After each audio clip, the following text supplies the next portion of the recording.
2:01 p.m. Claude responded.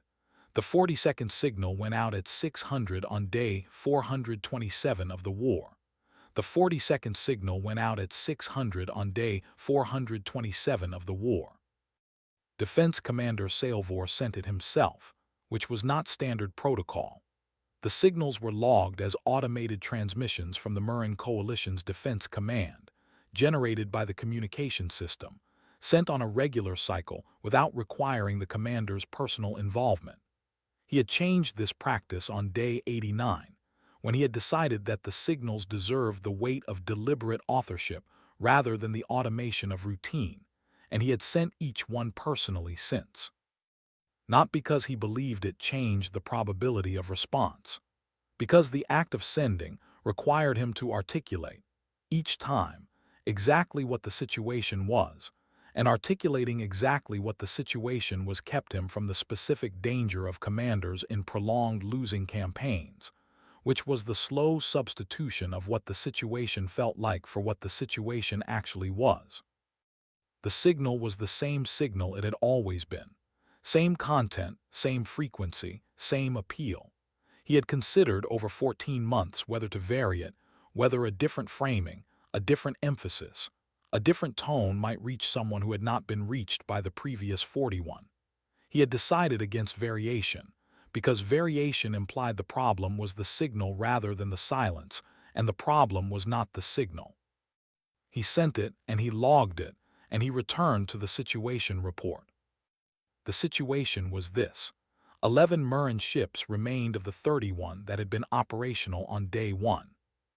4 of those 11 were holding the approach corridor to the capital world of Myra Secundus against 14 Sorathi warships, which was a thing that should not have been possible for 14 months, and which had been made possible by Salvor knowing precisely what his commanders and their ships could do, and asking them to do exactly that, not more, because more was not available, and the precision of the ask was what made the holding possible.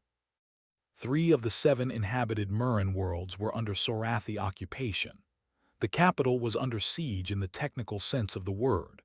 The Sorathi had not yet attempted a ground assault, because ground assaults were expensive, and the Sorathi commander was a professional who preferred to complete the mathematics of the situation before committing to the costs of the final phase. The mathematics were close to complete. Salvor had a plan for the next 17 days. He had been making plans in increments for 14 months, each plan built on the previous one, using what remained after the previous plan's costs were paid. The plans had gotten smaller as the resources had gotten smaller, which was the arithmetic of attrition, and the arithmetic was honest, and he followed it honestly because the alternative was to begin lying to himself about what was possible, which was how commanders lost wars faster than they had to. The plan for the next 17 days was the most stripped-down plan he had made. 4 ships in the corridor, 3 ships in reserve, rotating through the corridor to give the corridor ships maintenance windows. 4 ships dedicated to keeping the Sorathi's secondary fleet from flanking the capital's approach. Hold the corridor. Hold the flanks. Do not give the Sorathi the opening for the final phase. 17 days was not an arbitrary number. It was the number his analysis had produced as the outer edge of what the resources and the ships and the crews could sustain without a break or a resupply, or something changing in the fundamental equation of the situation. After 17 days, the mathematics said the corridor would fail. He was reviewing the day's maintenance reports when the response arrived.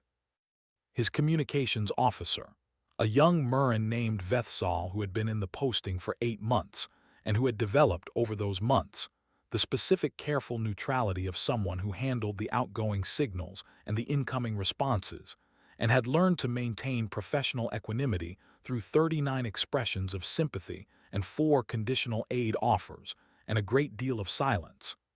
Vethsal looked at his screen and then looked at Salvor and said, in a voice that had lost its careful neutrality, "Commander, there's a response." Salvor did not look up immediately. Responses happened. They had happened 40 times before. "Log it," he said. "Commander." The voice had something in it now, something that Sailvor heard clearly even with his attention on the maintenance report, something that made him look up. "It's different." He looked at the screen. The response was from a vessel called ISV Constant, Interstellar Human Compact, Survey Classification. The signal origin placed it approximately 2 transit days from the Murin system. It was addressed to the Murin Coalition Defense Command, Personal Attention Commander Sailvor, which meant whoever had sent it had read the signal carefully enough to identify the specific recipient. It said, "We're coming. How long do you need us to hold?" Sailvor read this. He read it in the way he read everything now, which was with the specific attention of a commander who had learned to take nothing for granted and verify everything before acting on it, because acting on inaccurate information was how you spent resources you didn't have. He read it again. He sat with it for 17 seconds, which was a long time for Sailvor, who had trained himself out of the luxury of long pauses in the first month of the war. He transmitted back, 17 days. Can you do 17 days? The response came in 4 minutes and 20 seconds, which was not the response time of someone deliberating. It was the response time of someone who had already done their thinking and was waiting for the next piece of information. It said, "We'll do what we have to. What's your situation?" He told them everything. The full situation report, the same information he would give to a fleet command briefing if he had a fleet command to brief. The disposition of his remaining ships, the Sorathi fleet composition, the state of the 3 occupied worlds, the capital siege, the corridor, the 17-day assessment, the specific things that needed to happen for the 17 days to be survivable. He sent it and he waited. The response took 11 minutes, which was the response time of someone reading a comprehensive situation report carefully before they answered it. It said, "Understood. I'm transmitting to Earth Command now. I'll be in your system in 14 days. That gives you 3 days after my arrival before the window closes. Use them to rest your corridor crews as much as the situation allows. You're going to need them sharp for the end of the window." Then it said, "One more thing. My ship is a survey vessel, 8 crew. I want to be clear about what I can and cannot do. I cannot fight 120 Sorathi warships. What I can do is be there. Sometimes that's what the situation needs. Is that going to be enough for what you need for those 3 days?" Sailvor looked at this message for a moment. He thought about what it said and what it didn't say and what the combination of the 2 things communicated.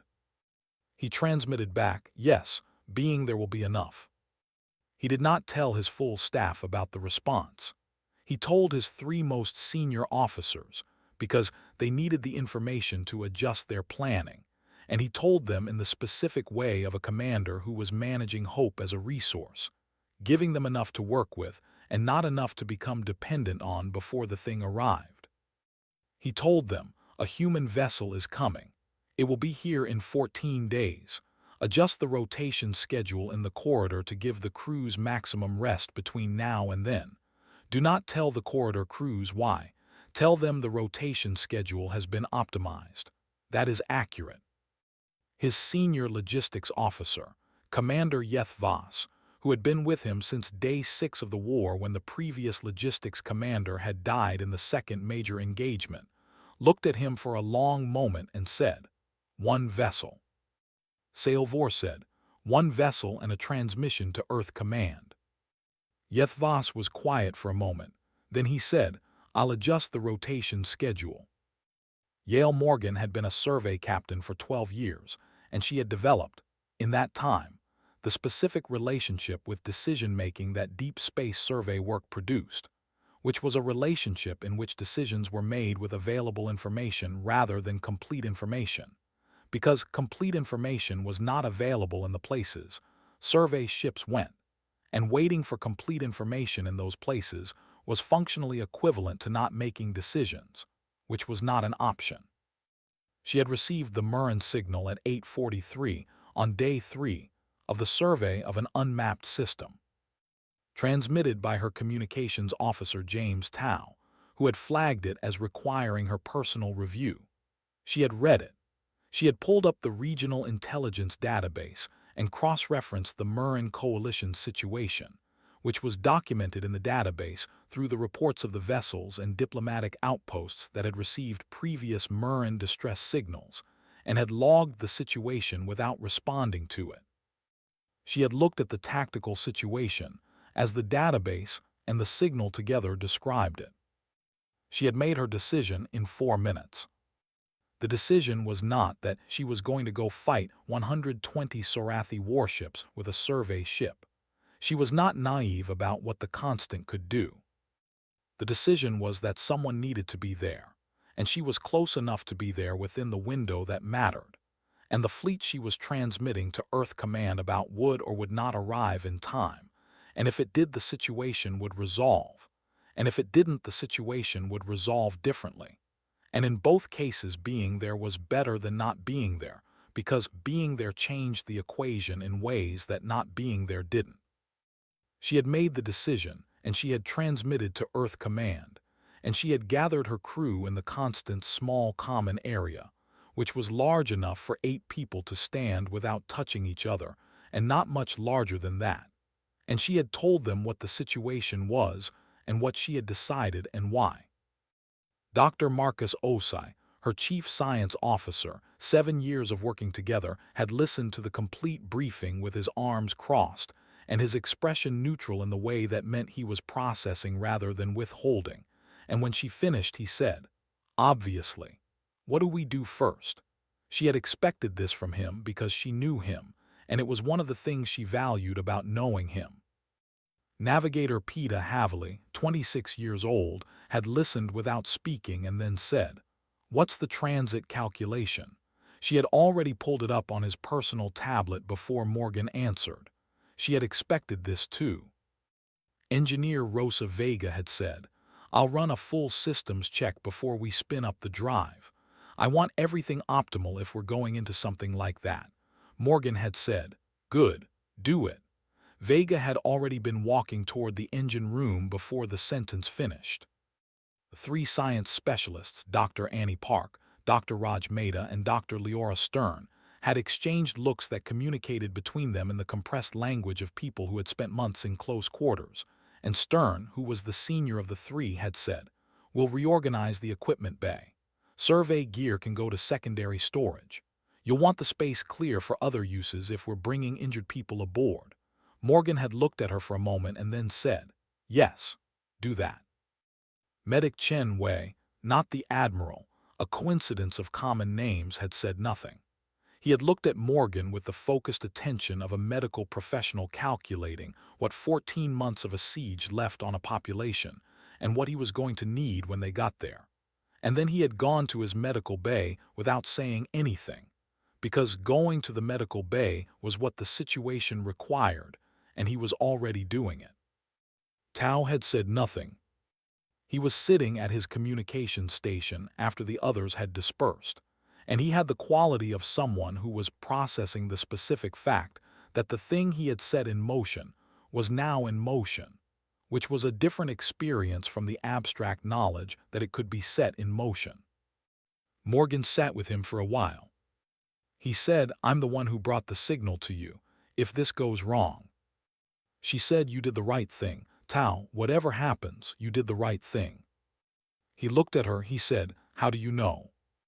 She said, "Because there are people in the Murin system who have been sending signals for 14 months and nobody has come. You brought me a signal from people who needed help. That is your job. You did your job." He was quiet for a moment. Then he returned to his console and began setting up the communication relay architecture that would keep them in contact with Earth Command and Murin Defense Command simultaneously throughout the transit, because that was his job and he was doing it. Morgan went to the bridge. Havley had the transit calculations ready. 4 routes, ranked by transit time with risk assessments for each. There was a faster route that ran close to a gravitational anomaly that made it uncertain, and a safer route that added 11 hours and 2 intermediate options. Morgan looked at the calculations and said, Route 2. The 11 hours aren't worth the uncertainty. Havely nodded and began spooling the drive. Earth Command's response arrived on day 4 of the transit. It was from Fleet Operations, Admiral Chen Wei commanding, the Admiral this time, the actual Admiral Chen, the one who had been in this region of space before, and whose name appeared in the regional engagement records with a frequency that told you something about the person before you met them. It said, received, situation understood, assets being recalled and repositioned, estimated fleet arrival at Murren system 15 to 19 days from this transmission. Morgan read this and did the arithmetic and understood that the window was tight in the specific way that tight windows were tight, which was that the difference between the good outcome and the less good outcome was measured in hours, and hours in combat situations were not abstractions. She transmitted back, understood, I'll hold until you get there. Then she went back to reviewing the Murren situation report that Salvor had sent, which she had read 3 times and was reading again, because the more she understood the specific shape of the Murren situation, the better she could plan for the 3 days she was going to be in the system alone before the fleet arrived. On the 12th day of the transit, Havely came to her in her cabin, where she was reviewing the Sorathi fleet disposition data for the 7th time. He said, Captain, I've recalculated the route. She looked up. He set his tablet on the desk and showed her. He had found an optimization in the 3rd transit leg that shaved 14 hours off the arrival time. The optimization required a tighter angle on the transit corridor exit that was within the Constant's capabilities but was at the edge of them, and it required him to hold the calculation active manually through the exit rather than handing it to the automated system, because the automated system's margins were conservative in ways the situation didn't have room for. She looked at the calculation. She looked at Havely. She said, Have you slept? He said, I'll sleep after the exit. She said, Are you certain of the calculation? He said, Yes. She said, Do it. He went back to the navigator's station, and she went back to the Sorathi disposition data, and 14 hours later the Constant exited transit into the Murren system 3 days ahead of the window's close. Drathsal had commanded Sorathi military operations for 28 years and had the specific quality of experienced military commanders, which was the quality of someone who had seen enough situations to know which ones required immediate attention and which ones required monitoring and which ones were noise. The contact that appeared on his sensor array on day 14 of the siege's final phase registered immediately as the 3rd category. A single vessel. Survey classification by the drive signature and the mass return. Small, lightly armed, the profile of a scientific exploration ship rather than a military one. It had emerged from transit at the system's edge and was sitting at long range, which was what civilian vessels did when they entered a combat zone. They stopped at long range and assessed before committing to anything. He had seen this before. Survey ships, research vessels, journalists with recording equipment, the various categories of civilian vessels that appeared at the edges of military operations because something was happening and some people's professions or curiosities brought them toward things that were happening. They were not threats. They were, at most, witnesses, and witnesses were a manageable factor.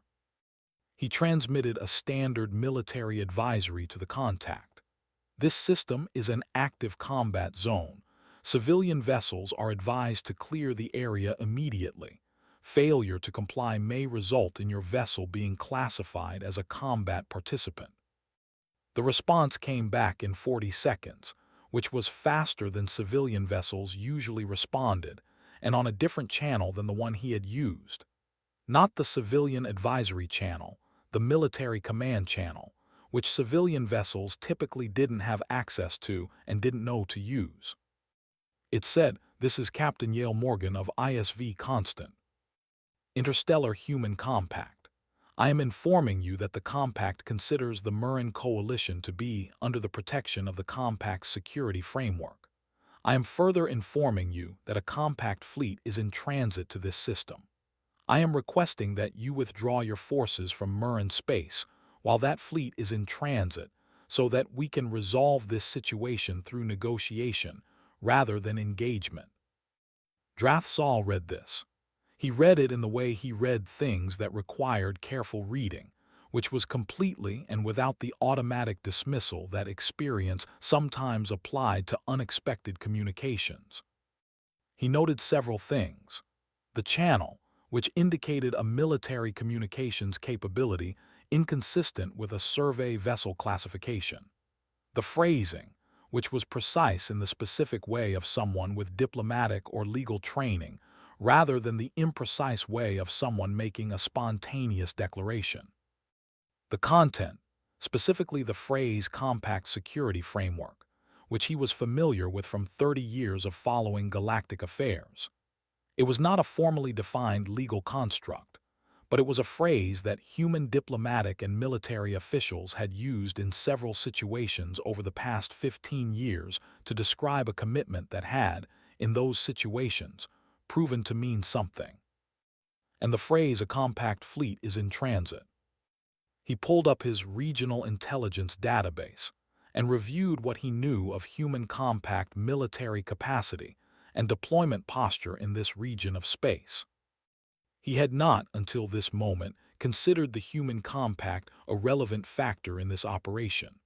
The Murin had no formal alliance with the compact. The compact had not been involved in the conflict.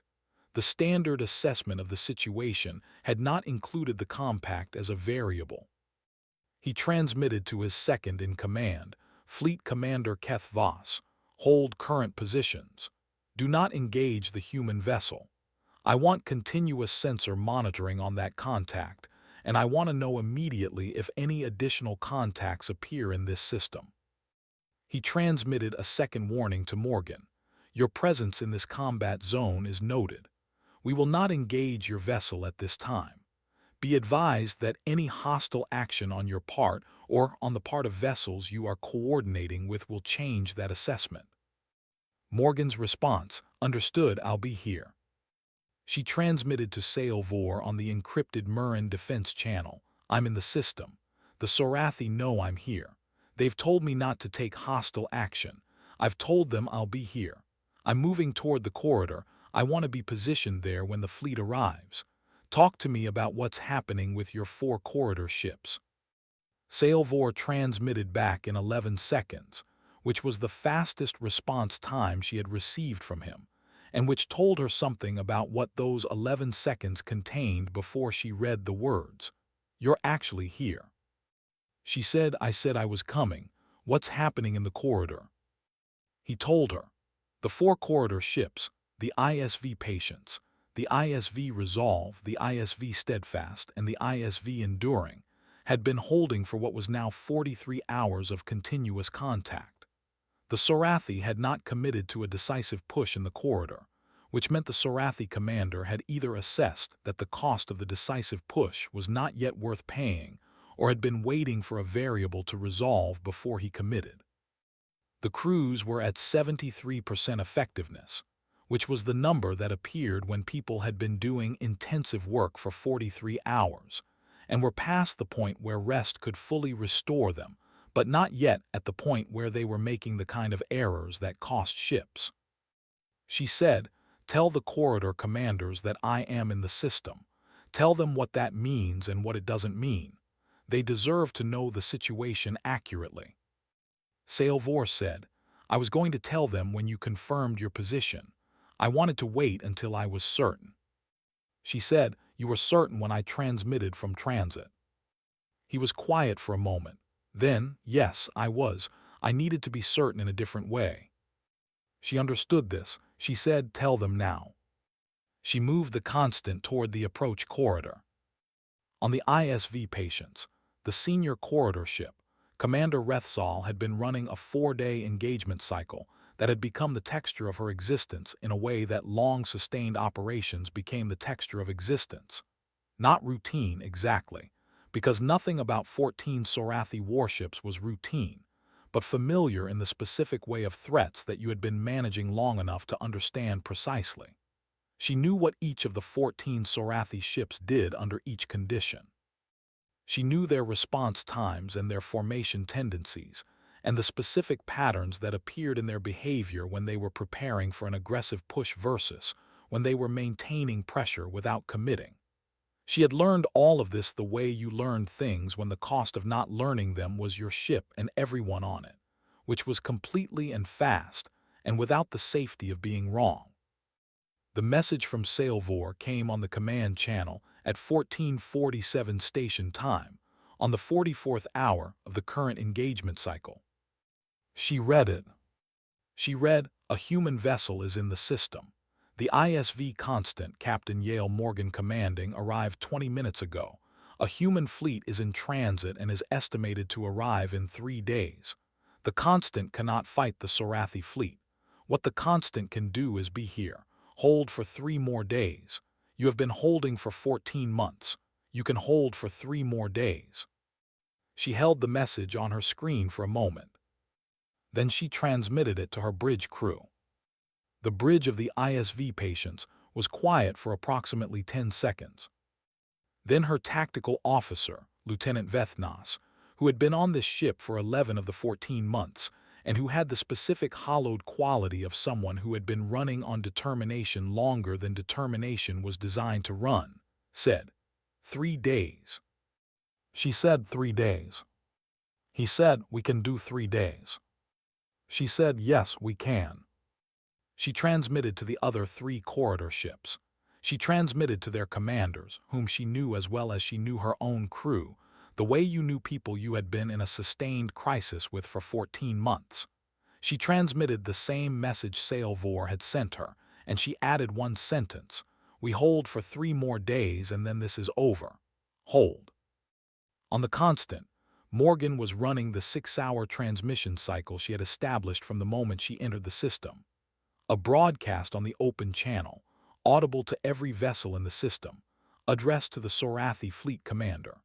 She had structured it as a standing offer rather than an ultimatum, because standing offers created a different psychological dynamic than ultimatums in situations where the goal was to produce a decision rather than a reaction. "Every 6 hours," she said. "This is Captain Morgan, ISV Constant. The compact fleet is in transit. The window for a negotiated resolution to this conflict remains open. Commander Drathsal, I am available for communication at your convenience. I would prefer that conversation to the alternative." She transmitted this at 1600, 2200, 400, and 1000, maintaining the cycle through the night hours of the station clock that she was using as her operational reference. She transmitted it while Havili slept, and while Vega ran maintenance cycles, and while Tao monitored the communication feeds, and while Chen Wei organized and reorganized his medical bay in the specific way of someone who was preparing for a patient load they hoped would not materialize.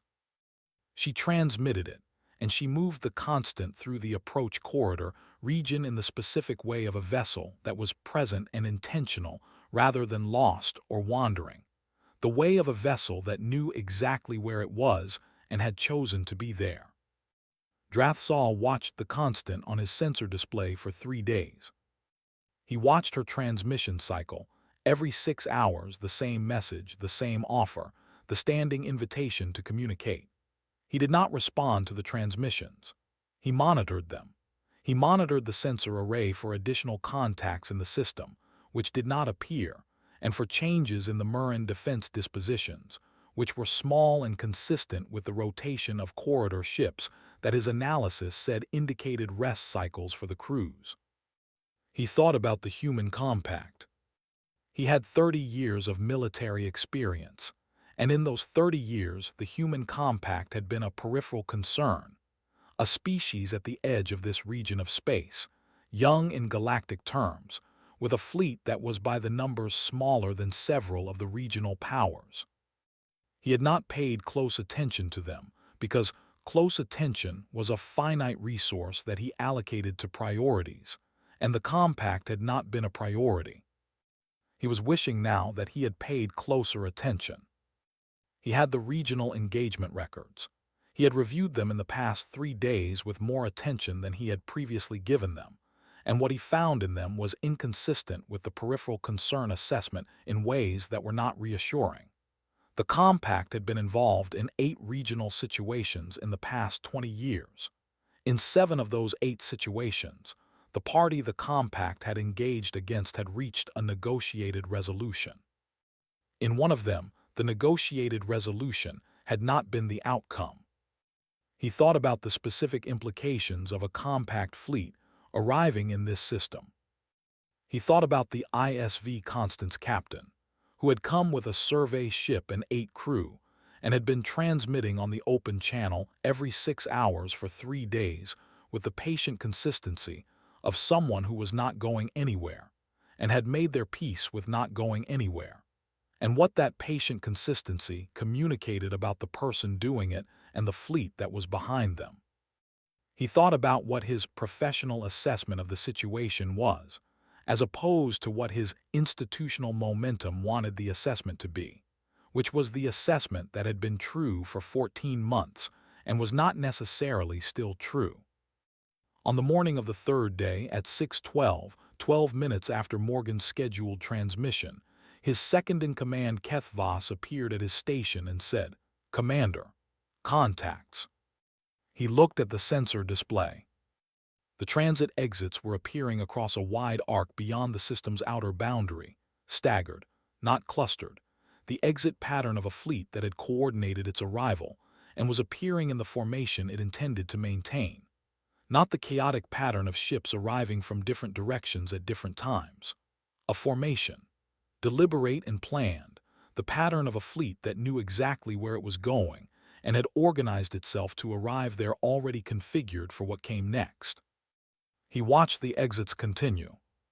He watched them and he counted and he stopped counting and had the system compile the count and he looked at the compiled number. 63 vessels. He looked at the mass returns. Standard human military profiles, the signatures consistent with the engagement records he had been reviewing, the specific hull characteristics and drive emissions that human warships produced, and that the records had documented across 7 regional situations. He looked at each return, and his sensor analysis system was categorizing them as it resolved them, pulling identifications from the database. Then one return appeared that his system could not immediately categorize. The mass return was not consistent with any standard Sorathi database entry. It was not consistent with any regional military profile in the standard database. It was larger than anything in the standard database, and it was moving with the drive signature of a human military vessel, which meant the database entry existed, but was outside the standard parameters because nothing in the standard parameters went in that mass range. The system found the match 7 seconds after it flagged the anomaly. ISV Aegis, Titan-class dreadnought, human compact, commissioned 44 years prior. Combat record, the system began listing engagements, and the list was longer than standard engagement records were. Drathsal looked at the Aegis's mass return on his display. He looked at 63 human warships in the formation they had arrived in, already positioned, already oriented, the formation of a fleet that had come with a specific understanding of the geometry of the situation and had arranged itself accordingly. He looked at where they were positioned, which was not between his fleet and Murren space. That would have been the obvious position, the defensive configuration, the arrangement that said we are protecting something. They were positioned differently. They were positioned between his fleet and the transit corridors that led out of the Murren system, in every direction, with the patient completeness of a force that had looked at the geometry of the situation and had concluded that the most useful position was the one that defined what was available. He understood what he was looking at. Keth Voss said quietly, "Commander." Drathsal said, "I see it." Keth Voss said, 63 vessels. And that, She gestured at the Aegis's mass return on the display, the return that was larger than anything else on the display by a margin that was not close. "What is that?" Drathsal said. "That is a Titan-class dreadnought. There are 4 of them in existence." Keth Voss was quiet for a moment. She was a professional, and she was processing this the way a professional processed information that required updating a previous assessment. He watched her update the assessment. He was updating his own. The human fleet's transmission arrived 30 seconds after the last transit exit. It was from the fleet's command vessel, which the signal identified as the ISV Relentless Admiral Chen Wei commanding. The transmission was addressed to the Sorathi Hegemony Fleet Commander, and it said, "This is Admiral Chen Wei, Interstellar Human Compact First Fleet. The situation has changed. We'd like to discuss terms, or we can do it the other way. Your choice." Drathsal read this twice. He had spent 28 years in military command, and he had heard versions of this sentence before, in various forms, from various sources. He had heard it from positions of strength, and from positions of weakness, and from positions of rough parity, and the sentence always meant the same thing. The speaking party had reached the conclusion that the speaking party was in the superior position, and was offering the listening party an opportunity to reach the same conclusion. He looked at 63 human warships and the Aegis. He looked at his 120 Sorathi warships, and the 11 exhausted Murren ships, and the survey vessel ISV Constant, which was in the approach corridor precisely where it had been for 3 days, in the position it had moved to on the day it arrived and had not left. He looked at the approach corridor, where 4 Murren ships had been holding for 14 months and were still there.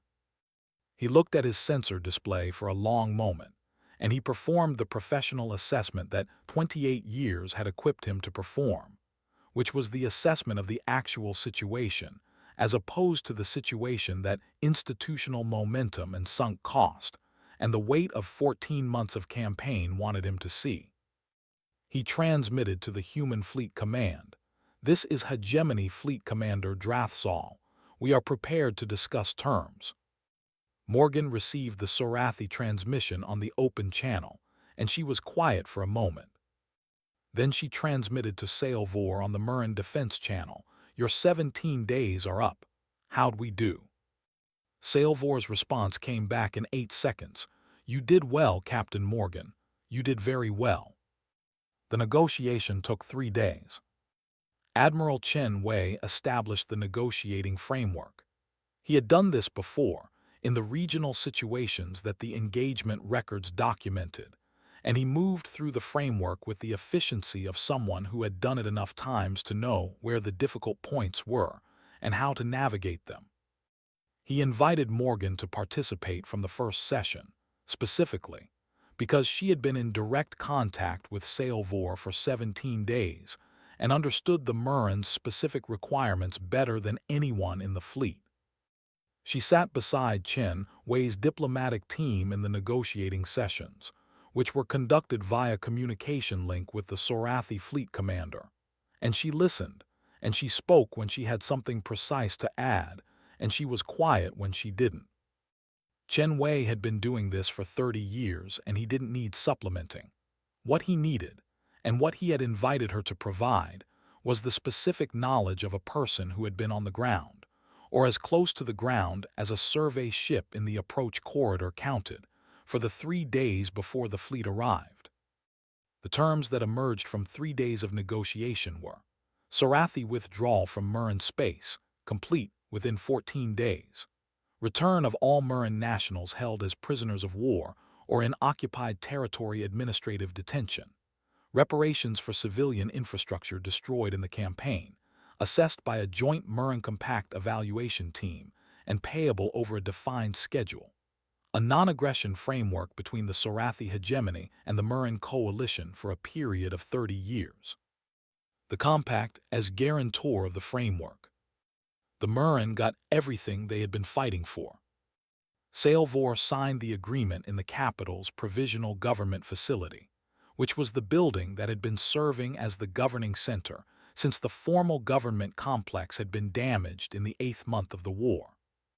He sat at a table that had been moved from a storage room because the regular conference table had been destroyed in the same strike, and the table was slightly too low for the chairs they were using with it, and the room smelled of the recycled air that provisionally housed buildings smelled of, and none of this was the setting that the signing of an agreement that ended 14 months of siege should have been, and HFY found it exactly right.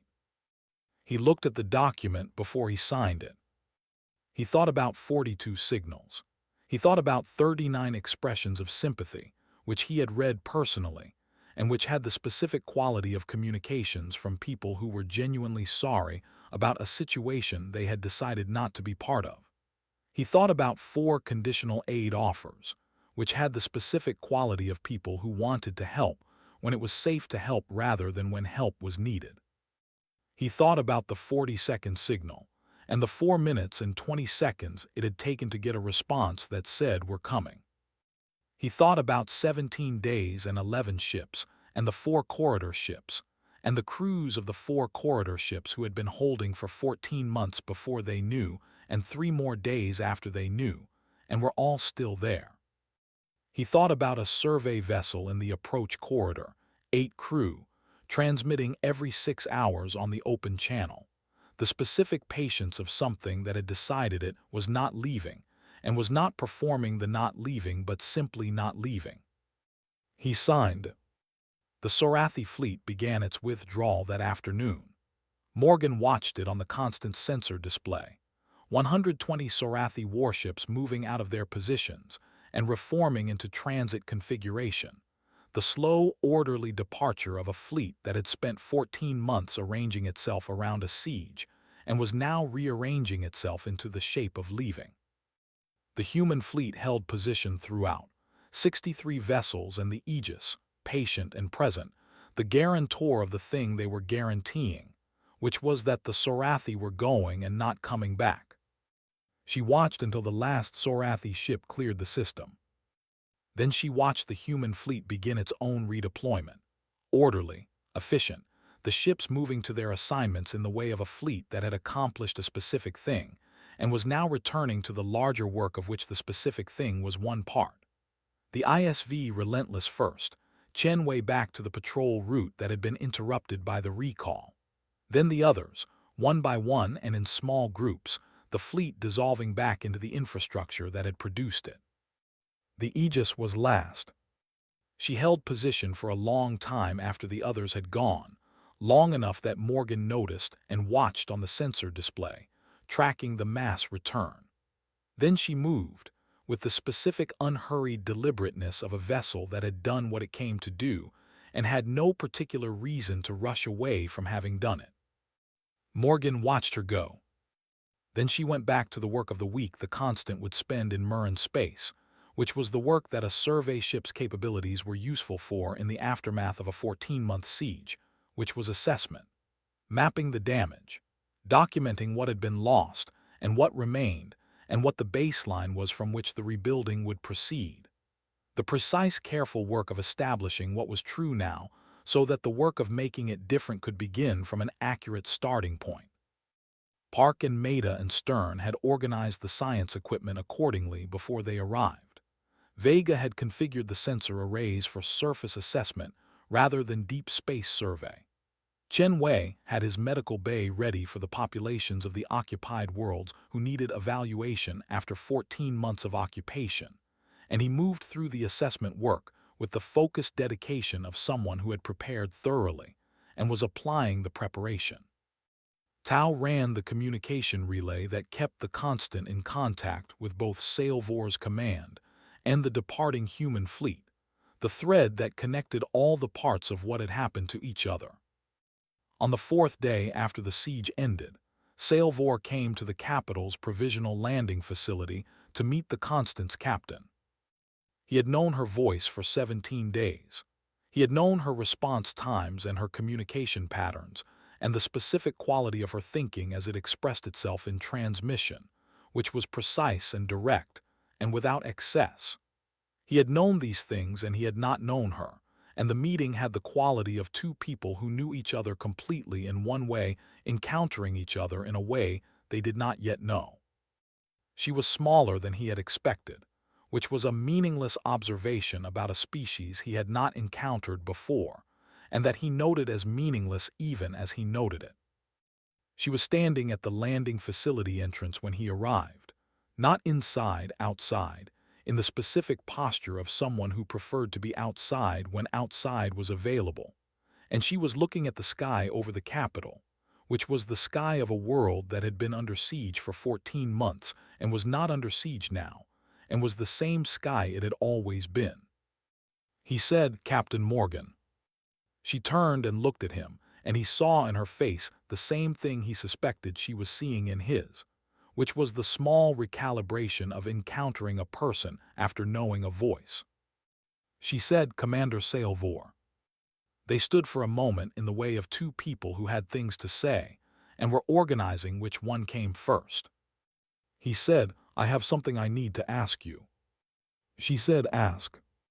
He said, "You came with a survey ship, one vessel, 8 crew. You came before the fleet, before you knew the fleet was coming after you, before you knew anything about what you would find when you got here. Why?" She stood with the question for a moment. He had the impression of someone who was taking the question seriously rather than reaching for the available answer, which was a distinction that mattered. She said, "Because you needed someone to come, and I was there. Those two things together, that's usually enough reason." He looked at her for a long time. He said, 41 signals, 14 months, 39 expressions of sympathy. She said, "I know." He said, what is it that makes your species come, when others don't?" She was quiet for a long moment, and he had the impression of someone who was thinking about a large question rather than giving the small answer. She said, "I don't know if I can explain it in a way that translates completely. We've been in a lot of situations where nobody came. In our own history before we reach space among ourselves. We know what that costs, not abstractly. We know it the way you know something that happened to people who were your people, even if they were your people a long time ago. And I think when you know what that costs, when you carry that knowledge in the way we carry it, it's very hard to be the one who doesn't come when coming is possible." She paused. She said, "I could have not come. The calculation was there to not come, one survey ship, 8 people, 120 Sorathi warships. The calculation said don't go. And I looked at the calculation and I looked at what your signal said and I thought about what it means when you send 41 signals and nothing comes back. And the calculation stopped being the thing that mattered." He was quiet for a long time. He said, "We will not forget this." She said, "I know you won't, neither will we." He looked at her. He said, "The compact is there a formal alliance now, a treaty?" She said, "There will be discussions. Chen Wei will handle the formal framework. I'm a survey captain, that's above my pay grade. But the discussions will happen because the compact takes seriously what it commits to, and being a guarantor of your non-aggression framework is a commitment." He said, "I meant, will they come again, if something like this happens again?" She looked at him steadily. She said, "Yes, that's what we do." He held her gaze for a moment. He said, "I believe you." The Constant departed Murren space on the 7th day of the survey week, which was 6 days after the siege ended, and 1 day after Morgan had confirmed with Salvor that the assessment work was complete, and the documentation was finalized, and the Constant's specific utility in the system had been fully applied. The departure was not ceremonious. Morgan did not do ceremony well, and Salvor had the sense, from 7 days of working alongside her and her crew, that the lack of ceremony was not disrespect, but simply the way that people who did work rather than performed it moved through the world. She transmitted from the outer system before the transit. The documentation has been transmitted to both your command and to compact diplomatic records. The assessment baseline is in the file. Good luck with what comes next. You'll be all right. He transmitted back. "Thank you, Captain Morgan, safe transit." She said, "We'll see you around." Then the Constant was gone. Tao was at his communication station as the Constant moved through the transit, monitoring the channels that were part of his job to monitor and processing the quiet that came after 17 days of continuous operational communication, which was a different kind of quiet than the quiet before the 17 days had begun. He said, "Captain." Morgan said, "Yeah."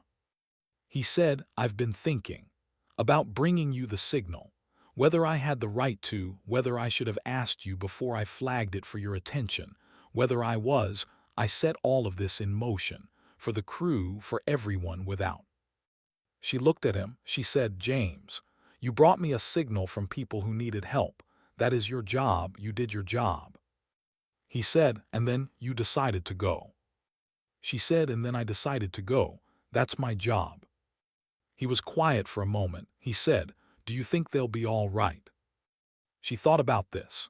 She thought about Salvor, who had spent 14 months running a war that a non-warrior civilization had been forced to fight, and had run it with a precision and a dedication that she had, over 17 days of communication, come to understand, was not the product of military training, but of a specific kind of character. The character of a being who did what the situation required when the situation required it, completely and without the performance of doing it. She thought about the 4 corridor ships and the crews of the 4 corridor ships, and the thing that happened to those crews when they learned the Constant was there, which Salvor had described to her on day 15, in a transmission that was more personal than his operational communications usually were, in which he said that he had watched his corridor crews when they learned, and had understood something about what 14 months of holding had cost them, and what the knowledge of one human vessel in the system had given back. She thought about the 42 signals and the 3 days and the 6-hour cycle, and the Sorathi withdrawal and the signed agreement, and the 7 days of assessment work. She said, "Yes, I think they'll be all right. They were already all right in the ways that matter. They just needed the chance to prove it." She returned to her console. Outside the viewport, the transit corridor moved past in the way of transit corridors, the space between departure and arrival, the in-between that had no adequate language.